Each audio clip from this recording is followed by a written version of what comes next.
Welcome to the Graves Hal Show. Whoa. The Hal and Graves Show. Graves Hal Show. I thought we discussed this earlier.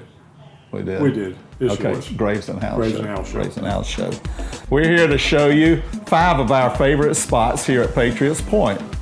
This is number 3 on our list. We're in one of 2 engine rooms on board the Yorktown. This is our forward engine room. Graves is going to spend some time telling you about this engine room and what goes on down here. As you know, I was in the Navy, but I gave Graves all the information he needs. I've trained him well, and we can see how well he does on this. If you need help, Graves, let me know. I'll do that, Hal. Good.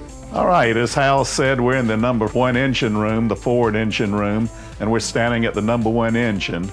This is the main engine panel where the chief engineer would have his position.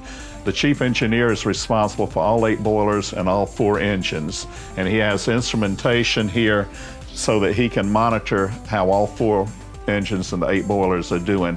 The steam pressures, the water pressures, and temperatures, and all are reflected here. Up on the bridge, when the navigator determines what direction and heading and how fast they need to go to get to their location, typically they will dial 111 RPM because that would be cruising RPM. Bells would ring down here. The chief engineer would dial 111 in the lower window. You've got the forward throttle here. When you open this throttle, you start to feed steam through the turbine system, and it turns the main shaft through a series of gears. We have 4 tachometers for the 4 shafts. This is the number 1 shaft tachometer, and the throttleman could look through this little port right here to a mirror back in the back, and he could look down on the shaft, which has a peppermint stripe pattern. And that pattern gives him a visual reference to whether the shaft is turning or not.